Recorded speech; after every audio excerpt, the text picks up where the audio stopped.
తర్వాత నుంచి రిపీటెడ్గా 3 to 4 టైమ్స్ బ్లో అవుట్ లాగా సౌండ్తో కూడిన మంట అయితే రావడం జరుగుతుంది. ఇక్కడ మొత్తం ఆల్ డిపార్ట్మెంట్స్ లాగా అయితే ఎమ్మెల్యే గారు, ఎంపీ గారు అండ్ ఎస్పీ వీళ్ళందరూ కూడా ఇక్కడికి వచ్చారు. ఆర్డీఓ గారు అందరూ మేము ఇక్కడే ఉన్నాము. ఆల్మోస్ట్ ప్రజలందరినీ భయభ్రాంతులు ఏమీ లేకుండా ఇనీషియల్ స్టెప్లో అయితే అంతా ఎవాక్యువేట్ చేయించామండి. ఫైర్ సర్వీసెస్ అండ్ అది ఫైర్ కంట్రోల్ అయ్యేదానికి, స్మోక్ కంట్రోల్ అయ్యేదానికి, మొత్తం గ్యాస్ అంతా కంట్రోల్ అయ్యేదానికి నర్సాపురం నుంచి కూడా కొంత ఎక్విప్మెంట్ అయితే ఆన్ ద వేలో ఉంది. 15 to 20 minutes ఉంటుందని చెప్తున్నారు. ఇక్కడ ఓఎన్జీసీ వాళ్ళు చెప్పడం ఏంటంటే ఇది ఇన్యాక్టివ్ గా ఉన్న రిగ్ అండి, మేము ఇప్పుడే రీసెంట్ గా కొంచెం ఏదైనా లో అమౌంట్ ఆఫ్ ఉన్న ఫ్యూయల్ అయితే మేము గ్యాస్ తీయడానికి అనేది మేము స్టార్ట్ చేసాము.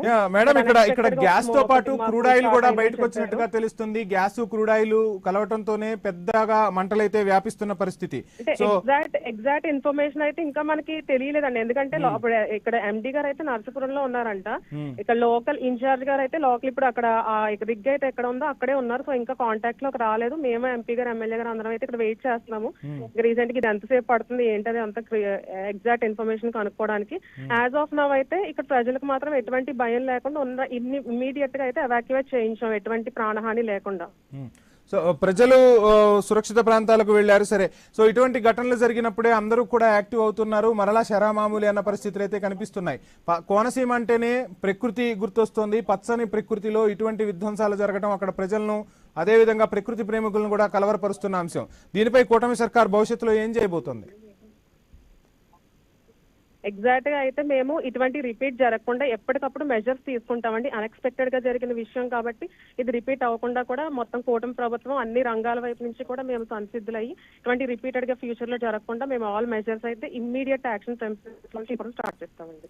ఈ ప్రజలందరినీ కూడా సురక్షిత ప్రాంతాలకు తరలించారని చెప్తున్నారు. మొత్తంగా గ్రామాలన్నీ కూడా ఇప్పుడు దగ్గరగా 5 గ్రామాలు పూర్తిగా ఖాళీ అయిపోయిన పరిస్థితి.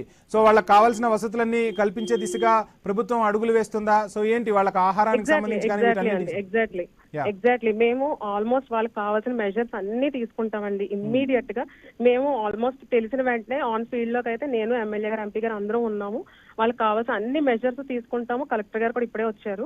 సో వాళ్ళకి ఎటువంటి నీడ్స్ కానీ ఎటువంటి ఏది కావాలన్నా కూడా మేము 24/7 ఇక్కడ అందుబాటులో ఉంటాము. కూటమి ప్రభుత్వం అందరం కూడా ఎప్పుడు కూడా ప్రజల పక్షాన ఉంటాం కాబట్టి ఎటువంటి భయాందోళనకి ప్రజలు గురి కాకుండా మేము అన్ని మెజర్స్ దగ్గరుండి చూసుకుంటామండి. రైట్, మొత్తంగా చూస్తున్నాం ఇటువంటి ఘటనలు జరిగినప్పుడు అంతా కూడా ఒక రకంగా ప్రజలు భయాందోళనకు గురవుతున్న పరిస్థితి. సో ఎక్కడికక్కడ గ్రామాల నుంచి ప్రజలను అయితే సురక్షిత ప్రాంతాలకు తరలించారు. సో ఆ పొగ భారీ ఎత్తున వ్యాపిస్తుంది. దీనివల్ల కొన్ని ఆరోగ్య సమస్యలు వచ్చే పరిస్థితులు కూడా ఉంటాయి. సో ఎక్కడికక్కడ డాక్టర్లని రిక్రూట్ చేయడం జరిగిందా? సో మెడికల్ సిబ్బంది కూడా అలర్ట్ గా ఉన్నారా? మెడికల్ డిపార్ట్మెంట్స్ అంతా ఉంది. కలెక్టర్ గారు వచ్చారు. అన్ని రకాల డిపార్ట్మెంట్స్ తోటి కూడా వాళ్ళు ఇప్పుడు ఆన్ డిస్కషన్స్ లో ఉన్నారు. అన్ని మెజర్స్ కూడా ఎగ్జాక్ట్ గా టైం టు టైం అందేలాగా మేము అన్ని చర్యలు తీసుకుంటామండి. రైట్, మొత్తంగా ప్రమాదం అయితే చాలా తీవ్ర స్థాయిలో ఉన్నట్లు తెలుస్తోంది. సీఎం కు ఈ ఇన్ఫర్మేషన్ చేరవేయటం జరిగిందా? సీఎం ఏమైనా ఆదేశాలు జారీ చేస్తున్నారా? ఏం జరుగుతుంది? యాజ్ ఆఫ్ నవ్ అయితే ఇక్కడ అంత సీరియస్ గా ఇష్యూ అనేది ఉన్నమాట వాస్తవం. ప్రస్తుతానికి ఇక్కడ ఉన్న మేము అన్ని చక్కబెట్టడం, ఇవన్నీ క్లియర్ చేయడంలోనే మొత్తం టీం అంతా కూడా నిమగ్నంలోనే ఉన్నామండి. ఫ్యూచర్ లో ఇమీడియట్ గా right, thank you madam, thank you so much.